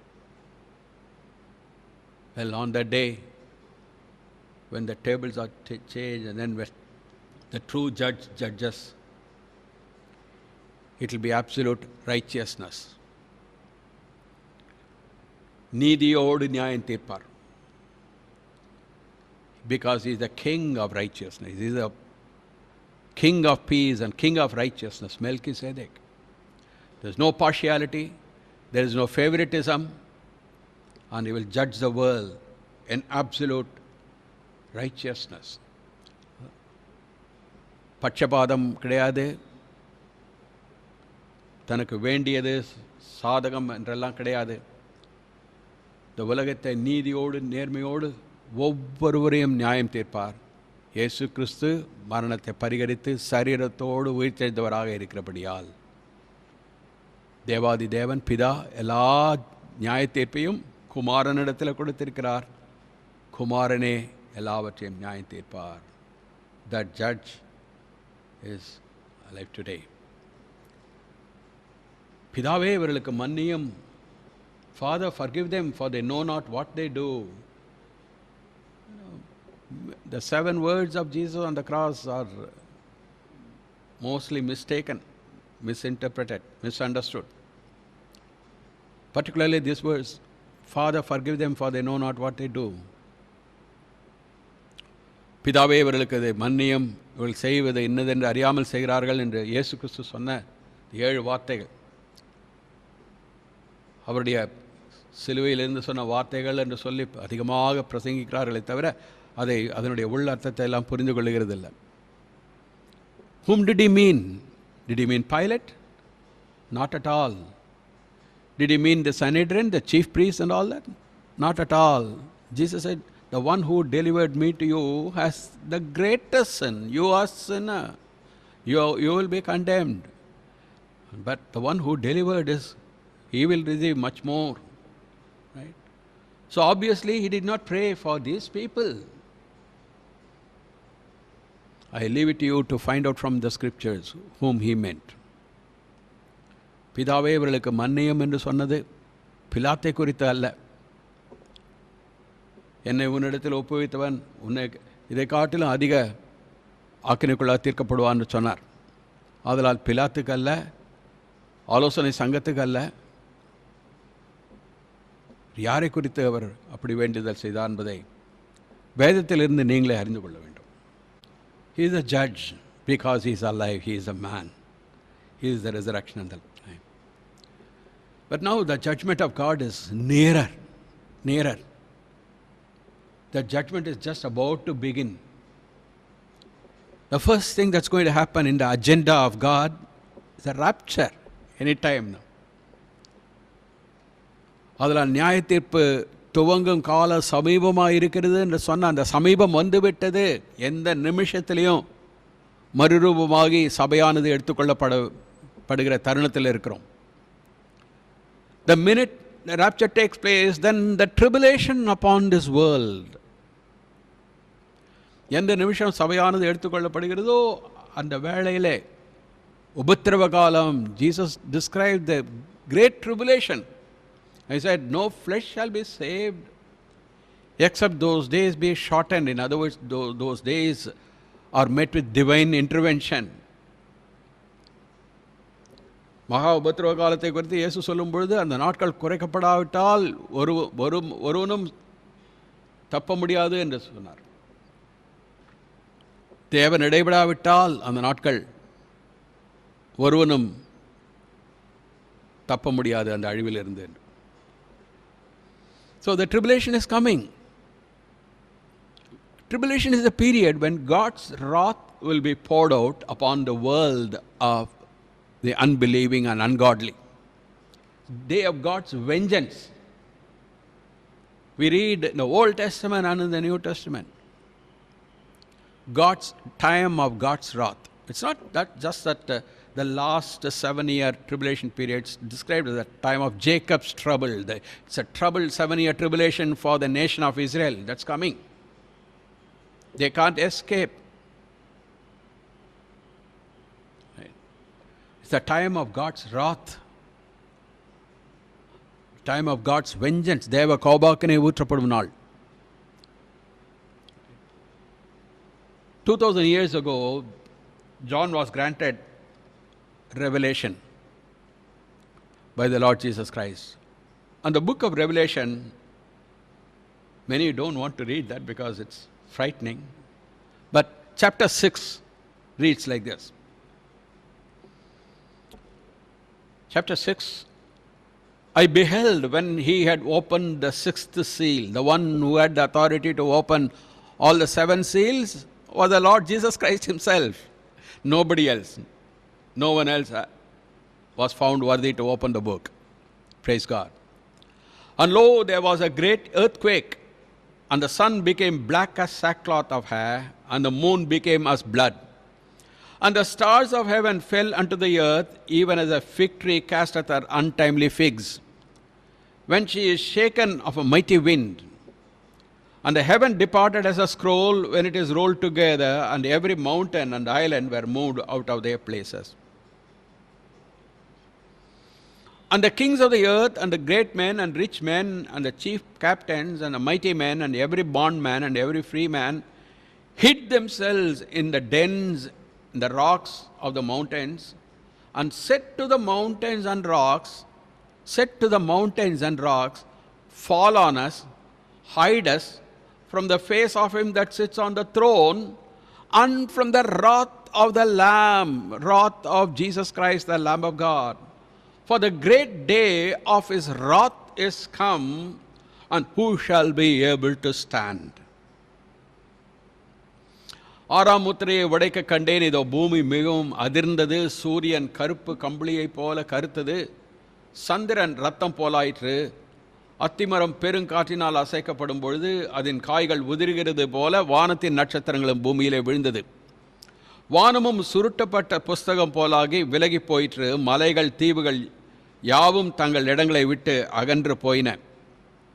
பூமியின் ராஜாக்களும் பெரியோர்களும் ஐஸ்வர்யவான்களும் சேனை தலைவர்களும் பலவான்களும் அடிமைகள் யாவரும் சுயாதீனர் யாவரும் பர்வதங்களின் குகைகளிலும் கன்மலைகளிலும் தங்களை ஒளித்து கொண்டு பர்வதங்களையும் கன்மலைகளையும் நோக்கி, நீங்கள் எங்கள் மேல் விழுந்து சிங்காசனத்தின் மேல் வீற்றிருக்கிறவருடைய முகத்திற்கும் ஆட்டுக்குட்டியானவருடைய கோபத்திற்கும் எங்களை மறைத்து கொள்ளுங்கள். அவருடைய கோபாக்கினியின் மகா நாள் வந்துவிட்டது, யார் நிலை நிற்கக்கூடும் என்றார்கள். The 7-year tribulation period, time of Jacob's trouble, eventually he will be saved out of it. God's intervention. That's the time that in the dream of Nebuchadnezzar explained by Daniel, the last kingdom upon this earth, kingdom of men, satanic men, சாத்தானால் பிடிக்கப்பட்டது 7 வருட உபத்திரவ காலத்தை இந்த பூமியில் அரசாளுகிற ஆட்சி, the time of Antichrist rule. Right? During that period, it will be hell on earth. நரகத்தை அனுபவிக்கிறதாக இருக்கும் பூமியில் இருக்கிறவர்கள். God pours out his wrath. அவருடைய கோபாக்கினியின் மகாநாள் வந்துவிட்டது, யார் நிலை நிற்கக்கூடும் என்றார்கள். 2000 years ago, when he saw the vision, when he was granted what was going to happen presently, he described like this, John. All men, kings of the earth and others, they said to the rocks and to the hills, hide us from the wrath of the Lamb. ஆட்டுக்குட்டியானவருடைய கோபத்திலிருந்து எங்களை மறைத்துக் கொள்ளுங்கள். How could that be possible? To say to the rocks, hide us, right before our eyes. I am giving you the present day what's happening. The world of unbelievers, the Antichrist, the satanic Jews, they all know very well what's going to happen, because nobody can change. The devil cannot change the word of God. What is written is written. எழுதப்பட்ட வார்த்தை எழுதப்பட்டதே சம்பவிக்கும் என்று சொன்னது சம்பவித்தே தீரும். அதை யாருமே மாற்ற முடியாது. தேவதூதனும் இல்லை, பிசாசும் மாற்ற முடியாது. In fact, the devil believes the Bible so much, he knows that his time is short. That's also recorded in the Bible. பிசாசுக்கே தெரியும் இந்த தேவனுடைய வார்த்தையை மாற்ற முடியாது என்று அறிந்து அவனுடைய வேலை இன்னும் சிறிது காலம்தான், கொஞ்ச காலம்தான் என்று சொல்லி ஆத்திரப்படுகிற வேலை, கோபப்படுகிற வேலையும் வேதத்தில் பார்க்கிறோம். So nobody can change. These things will happen. கட்டாயம் நடந்தே தீரும். So these people, knowing, they don't have the heart to believe the gospel, to accept a free salvation, to enjoy life forever in Jesus Christ. But instead what they do, they try to defend themselves without God, without Jesus Christ, without salvation. இயேசு கிறிஸ்து இல்லாமல், அவரிடத்தில் ரட்சிப்பு இல்லாமல், அவர் மேல் விசுவாசம் இல்லாமல் தங்களை தாங்களே காத்து கொள்ள வரப்போகிற சம்பவிக்க போகிறது என்னதென்று நிறைய பேருக்கு தெரியும். One bomb, Hiroshima, Nagasaki, completely destroyed. One on Hiroshima, one on Nagasaki. Thousands and thousands, just like that, in few seconds, turned to ashes. அதுபோல 10,000 பங்கு, thousands and thousands or 10,000s of times more powerful nuclear bombs all over the world are there. So they all know nuclear explosion, nobody can, they all be reduced to ashes. வெறும் சாம்பலாகி போவோம் என்ற பயம் எல்லோருக்கும் உண்டு. அணுசக்தியினுடைய வல்லமை Hiroshima நாகசாகியில் போட்ட அணுகுண்டை போல 10,000 பங்கு எத்தனையோ தேசங்களில் இருக்கிறது. அவைகளிலிருந்து தங்களை காப்பாற்றிக் கொள்ளுகிறதுக்காக இவைகளை தான் இப்பொழுது பார்க்கிறோம். டூம்ஸ்டே அண்டர் கிரவுண்ட் பங்கர், டூம்ஸ்டே அழிந்து போகிற நாள், அழிவுக்குரிய நாள், அதிலிருந்து காப்பாற்ற பூமிக்கு அடியில் பங்கர் பூமிக்கு அடியில் தங்களுக்கு பாதுகாப்பாக வைத்திருக்கிறது. Just see what all they are trying to defend or to extend their life or to safeguard themselves. தங்களை பாதுகாத்துக் கொள்வதற்காக இந்த படத்தில் பார்க்குற ஒவ்வொன்றும் வெள்ளை வெள்ளையாக இருக்கிறதெல்லாம் ஒவ்வொரு பங்கர். ஒவ்வொருவரும் each bunker will cost about $20 million. 200 லட்சம் டாலர்கள் மதிப்புள்ள பங்கர். சாதாரண ஏழைகள்லாம் அதை நினைத்து கூட பார்க்க முடியாது. மேலே அப்படி இருக்கிறது. அதற்குள்ளாக என்ன இருக்கிறது, அதுக்குள்ளே நுழைஞ்சா பூமிக்கு அடியில் அவர்கள் வசிக்கத்தக்கதாக, for them to live underground, these bunkers that's visible outside, this is the entrance. மலையை குடைந்து மலைக்குள்ள அவர்களுக்கு 2000 வருஷத்துக்கு முந்தி வெளிப்படுத்தல அவர்கள் சொல்கிறத, they say to the rocks and to the hills, cover us, hide us, the great day of his wrath is come. The rich are fleeing from coronavirus into lavish bunkers. Los Angeles Times reported just recently. Los Angeles Times என்று சொல்லுகிற பத்திரிகையிலே இது வந்தது. Corona வைரஸ்லேருந்து தப்பித்து போவதற்காக இந்த பங்கருக்குள்ள பூமிக்கு அடியில் இருக்கிற குகைக்குள்ள தங்களை பாதுகாத்துக் கொள்கிறார்கள். You know how much it is? $18 million, $20 million. Here is a swimming pool underground bunker.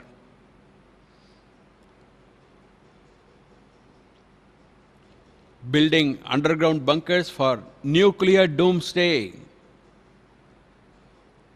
அணுசக்தி நாள் அன்றைய தினத்தில் தங்களை காப்பாற்றிக் கொள்வதற்காக இப்பேற்பட்ட பூமிக்கு அடியில் ஒரு வீடு.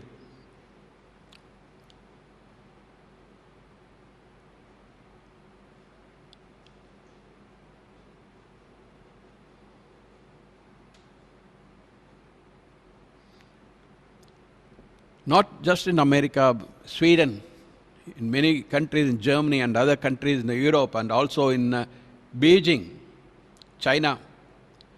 China expected in 1960s and 70s itself. Right.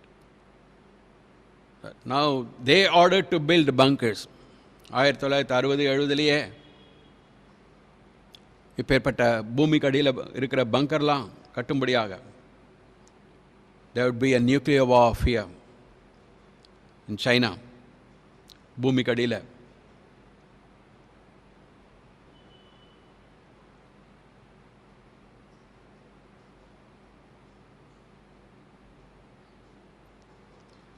Not only for people to live, but also the military bases. It's called DUMBs, deep underground military bases. பூமியை குடைந்து மலைகளை குடைந்து, this is the Cheney mountain complex, mountain மலைக்குள்ளாக இருக்கிறது. Deep underground military bases.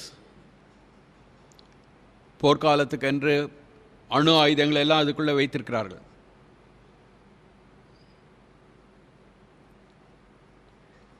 மஸ்கோ naval base, பூமிக்கு அடியில்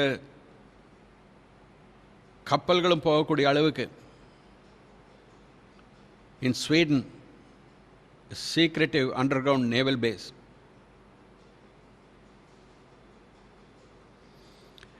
Whatever they do, they can't escape from what God has appointed or God has said would happen.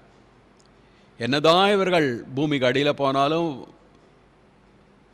சந்திர மண்டலில் கூடு கட்டினாலும் அங்கிருந்து உன்னை தள்ளுவேன்னு ஆண்டவர் சொல்லியிருக்கிறார். You know, God had said, even if you build your nest in the stars, from thence I will bring you down. On one side there's poverty, coronavirus and all that, but on the other side they are going to the space. They are exploring, right? Whatever they do, whatever science and technology, however far it travels or goes, they can't escape what God has appointed. They can't escape the judgment. The judgment day is coming. Hollywood can make a picture, Judgment Day, but it's all just to make money. It's all a mockery. But Jesus said, he that seeks to lose his life, he that seeks to save his life will lose it. He that loses his life for my name's sake will find it unto everlasting life. What a word it is. தன்னை காத்து கொள்ளுகிறதுக்காக முயற்சி எடுக்கிறவன் ஜீவனை இழந்து போவான். என் நாமத்தை நிமித்தம் ஜீவனை விடுகிறவன் நித்திய ஜீவனை அடைவான்னு இயேசு சொன்னார். The judgment day is coming because Jesus is alive. Sin is judged. So Savior is alive. The judgment upon sinners is coming. Nobody can escape. Because the resurrection of Jesus proves there is the judgment coming. God has appointed a day in the which he will judge the world in righteousness by that one man he had appointed, Jesus Christ. Nobody can escape the wrath of the Lamb. ஆட்டுக்குட்டியானவருடைய கோபத்திலிருந்து யாரும் தப்ப முடியாது. Judgment day is coming. He is alive. The bodily resurrection of Jesus proves one more thing. He is coming again to establish the kingdom of God on earth. மறுபடியுமாக பூமிக்கு வருகிறார். பூமியிலே தேவனுடைய ராஜ்யத்தை ஸ்தாபிப்பதற்காக வருகிறார். Angel Gabriel told Mary at the time of the birth of Jesus Christ, before his birth, the Holy Ghost shall come upon you, the power of the highest shall overshadow you. Therefore also that holy thing that's formed in thee shall be called the Son of God. The Lord God will give unto him the throne of his father David, and he will reign over the house of Israel forever. பரிசுத்தாவியானவர் உன்மேல் வருவார், உன்னதமானவருடைய பலம் மேல் நிழலாடும், ஆதலால் தேவகுமாரன் வெளிப்படுவார் என்று சொன்னார். பிதாவாகிய தேவன் அவருக்கு அவருடைய பிதாவாகிய தாவீதினுடைய சிங்காசனத்தை கொடுப்பார். அவர் இஸ்ரவேல் குடும்பத்தாரை என்றென்றைக்கும் அரசாளுவார். He is the one, the Son of God that's coming, is the King of Israel. He will sit upon the throne of David. தாவீதின் சிங்காசனத்தில் உட்கார்வார், அவர் அரசாளுவார். Never happened when Jesus came the first time. They crucified him. He died. He rose again. Because he is alive, he is coming again. Because he is alive, he is coming again to establish his kingdom on earth. அவர் ஜீவனுள்ளோராய் இருக்கிறபடியால், உயிரோடு எழுந்தபடியால், சரீரத்தோடு இருக்கிறபடியால் மீண்டுமாக இந்த பூமிக்கு வருகிறார் அவருடைய ராஜ்யத்தை ஸ்தாபிக்க. Revelation 11:15, the seventh angel sounded, and there were great voices in heaven saying, the kingdoms of this world are become the kingdom of our Lord and of his Christ, and he shall reign forever and ever.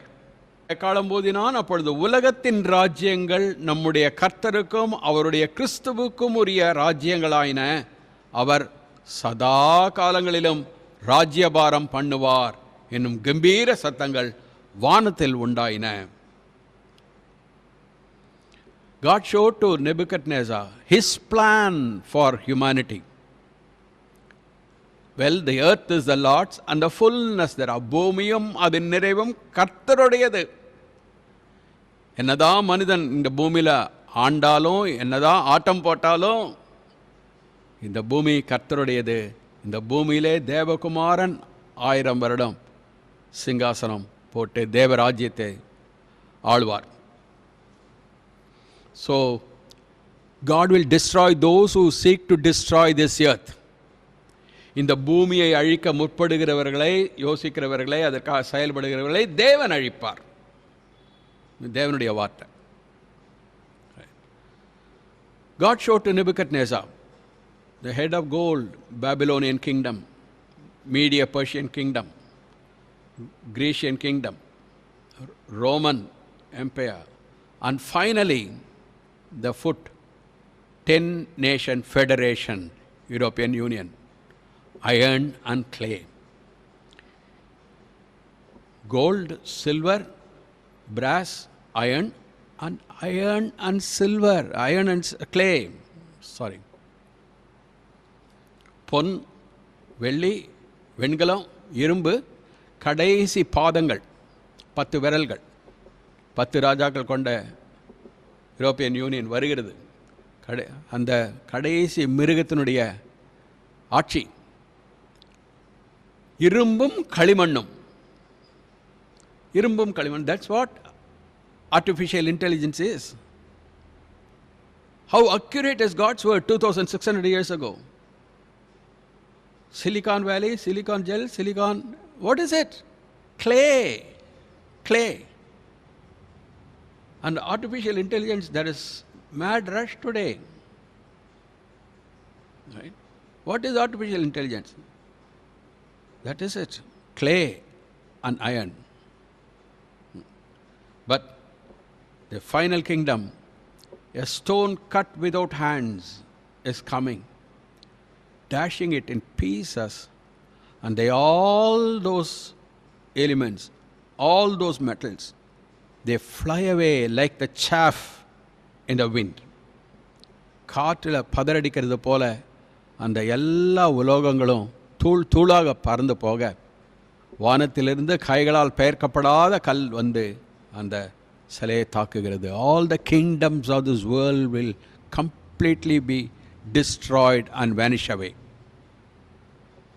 That stone that smote the image filled the whole earth. அந்த சிலையை உடைத்த அந்த கல், கைகளால் பெயர்க்கப்படாத கல், பூமி முழுவதும் நிரப்பிற்று. Jesus said to Peter, "You are Peter, upon this rock I will build my church." நீ பேதுருவாயிருக்கிறாய். இந்த கல்லின் மேல், தன்னை காட்டி, இந்த கல்லின் மேல் சபையை கட்டுவேன்.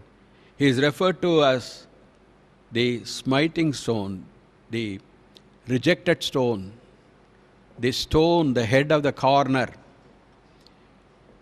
The stone which the builders rejected has become the head of the corner. This is the Lord's doing. It is marvelous in our eyes. The living stone, ஜீவனுள்ள கல். வீடு கட்டுகிறவர்கள் ஆகாத என்று தள்ளின கல்லே மூலைக்கு தலைக்கல்லாயிற்று, அது கர்த்தராலே ஆயிற்று. நம்முடைய கண்களில் அது ஆச்சரியமாக, அதிசயமாக இருக்கிறது. The stone will fill. The kingdom of God will fill the whole earth. He is coming. He is coming. Right? When he is coming to establish his kingdom, that will be the Messiah's rule, 1000 years, not one day, not like Alexander the Great, not like Napoleon, not like other men, mortal men who set up kingdoms to rule for a short period. Dust to dust they return, but his kingdom is an everlasting kingdom that shall not be destroyed for 1000 years. So when he comes to establish his kingdom, all Israel shall be saved. In Romans 11:26, and so all Israel shall be saved, as it is written, there shall come out of Zion the deliverer, and shall turn away ungodliness from Jacob. For this is my covenant unto them, when I shall take away their sins. இந்த பிரகாரம் இஸ்ரவேல் எல்லாரும் ரட்சிக்கப்படுவார்கள். மீட்கிறவர் சீயோனிலிருந்து வந்து அவபக்தியை யாக்கோபை விட்டு விலக்குவார் என்றும், நான் அவர்களுடைய பாவங்களை நீக்கும் போது இதுவே நான் அவர்களுடனே செய்யும் உடன்படிக்கை என்றும் எழுதியிருக்கிறது. All Israel shall be saved. It will be the Lord Jesus Christ ruling over the nation of Israel. What Michael prophesied before his birth to Mary will literally take place. He will take up the throne of David and he will rule over the house of Israel forever and forever. மரியாள் இடத்துல மிகாவேல் தூதன் சொன்னது நிறைவேறும். இயேசு கிறிஸ்து வரும்பொழுது மனிதனுக்கு மனிதனாக, அவர்களுடைய மேசியாவாக இஸ்ரவேலை ரட்சித்து அவர் தேசத்தின் மேல் அரசாளுவார். The millennium, 1000 years is Christ's rule on earth. கிறிஸ்துவனுடைய ஆட்சி, தேவராஜ்யம் பூமியிலே, அதுதான் 1000 வருட அரசாட்சி, millennium reign upon this earth. What these people, the Jews, failed to do for almost 4,000 years,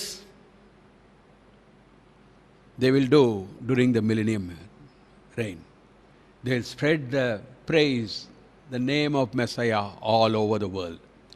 4000 வருடம் செய்ய தவறினது யூதர்கள் அந்த 1000 வருடத்தில் அவர்களுடைய மேசியாவை குறித்து உலகம் முழுவதும் பறைசாற்றுவார்கள். With Jerusalem as the capital. He is coming to take up his kingdom, his rightful place, as great David's greater son, to rule upon this earth. Finally, because he is alive, he is bodily alive, he is risen from the dead. Bodily resurrection of Jesus proves the rapture is imminent. Any minute now, any second now. அவருடைய வருகை ரகசியமாக வந்து அவருடைய சபையை தன்னோடு சேர்த்துக் கொள்ளுகிறது. சபை எடுத்துக்கொள்ளப்படுகிற நேரம், அவர் பூமியில் அரசாள வருவதற்கு 7 வருடம் முன்பதாகவே இது நடக்கணும். சபை எடுத்துக்கொள்ளப்படும். அதுக்கு பிறகுதான் 7 வருட உபத்திரவ காலம். The 7-year tribulation will be after the rapture. So the rapture is the one that's going to take place any minute now. The question is, are you ready? Are you sure? Because he is alive today. அவர் ஜீவனுள்ளவராய் இருக்கிறபடியால், சரீரத்தோடு உயிர்த்தெழுந்தபடியால், behold, I come quickly. Blessed is he that keeps the sayings of the prophecy of this book. இதோ சீக்கிரமாய் வருகிறேன், இந்த புஸ்தகத்தில் உள்ள தீர்க்க தரிசன வசனங்களை கை கொள்ளுகிறவன் பாக்கியவான் என்றார். In verse 12, behold, I come quickly, and my reward is with me to give every man according as his work shall be. இதோ சீக்கிரமாய் வருகிறேன், அவனவனுடைய கிரியைகளின்படி அவனவனுக்கு நான் அளிக்கும் பலன் என்னோடே கூட வருகிறது. Third time, he which testified these things says, surely I come quickly. Amen, even so, come Lord Jesus. இவைகளை சாட்சியாக அறிவிக்கிறவர் மெய்யாகவே நான் சீக்கிரமாய் வருகிறேன் என்கிறார். ஆமென், கர்த்தராகிய இயேசுவே வாரும். It's enough if the Lord Jesus Christ says once, twice, thrice he is saying in that chapter. That's how the book closes. He is coming very soon. Every eye shall see him, they also who pierce him. Before that, when he is coming, right? He is coming to the mid-air. The Lord himself shall descend from heaven with the shout of the archangel, with the trump of God. And the dead in Christ shall rise first. Dead in Christ shall rise first. And we who are alive and remain shall be caught up. That's the rapture. Harpazo, caught up to meet the Lord in the air. And so we shall ever be with the Lord. And so we shall ever be with the Lord. Are you ready? Jesus is alive. That's the meaning of resurrection. He arose bodily. He is alive today. He is Lord. There's forgiveness of sins. There at the right hand of God. He gives the believers the Holy Spirit, because if our body should become the temple, the Holy Spirit resident within us, we should be with God forever and forever. He's coming soon. Are you ready? The judgment is coming upon the world of the ungodly. But there is the rapture, everlasting glory, everlasting life. Jesus is alive. He is the resurrection. So don't think of resurrection as a one-day event, and don't say Easter. It's a misnomer. There's a difference between hell and heaven, isn't it? So also the difference between Easter and resurrection. Easter is feast of Ishtar, Anniya Devadev, Ishtar Devadev. Easter alla. Yesu Christu uyiruthezhundaar. He is alive. Resurrection is a person, not an event. So celebrate, worship him. He is Lord. He is the same Jesus unchanging yesterday, today, and forever. Hallelujah. To him be all glory. Father, we want to thank you for your scriptures, the New Testament scriptures. We want to thank you for the blessed Holy Spirit, who takes the things of Christ and glorifies the name of Jesus Christ. And it delights your heart, Father, to grant us the Holy Spirit so that we might know and enjoy and experience the Lordship of Jesus Christ. We humble ourselves. Unworthy as we are, this is our humble prayer, that in this little time that is before us, Lord, in the time of your grace, Lord, you will extend grace and mercy to all those who do not know Jesus as their Lord and Savior, that they also might repent and receive forgiveness of sins in his name. What does it profit a man if he gains the whole world and loses his own soul, you said. Lord, we remember those who are wanting to gain the world in so many ways with wealth and riches and gold and silver. They will not satisfy even the hunger of one meal, hunger of one person. So it won't be equivalent to one meal a day. Lord, we pray in the name of Jesus, such souls might find eternal life, pardon and forgiveness in Jesus' name, because Jesus is alive. We pray, Lord, that you will sanctify your believers with the truth of your word. Fill them with the Holy Spirit, the same Pentecostal power. We are living in the days of Pentecost. The trumpet is yet to sound. We pray, Lord, that Pentecost will lead to that experience of hearing the trumpet sound. Lord, we pray your blessing upon your people. In Jesus' precious and lovely name. Amen. என் ஆத்மாவே கர்த்தரை ஸ்தோத்திரி, என் முழு உள்ளுமையுடைய பரிசுநாமத்தை ஸ்தோத்திரி. என் ஆத்மாவே கர்த்தரை ஸ்தோத்திரி, அவர் செய்த சகல உபகாரங்களையும் மறவாதே. கர்த்தராகிய இயேசு கிறிஸ்துவின் கிருபையும் பிதாவாகிய தேவனுடைய அன்பும் பரிசுத்தாவின் அந்யோன்ய ஐக்கியமும் நம் அனைவரோடும் எப்பொழுதும் இருப்பதாக. ஆமென். God bless you all.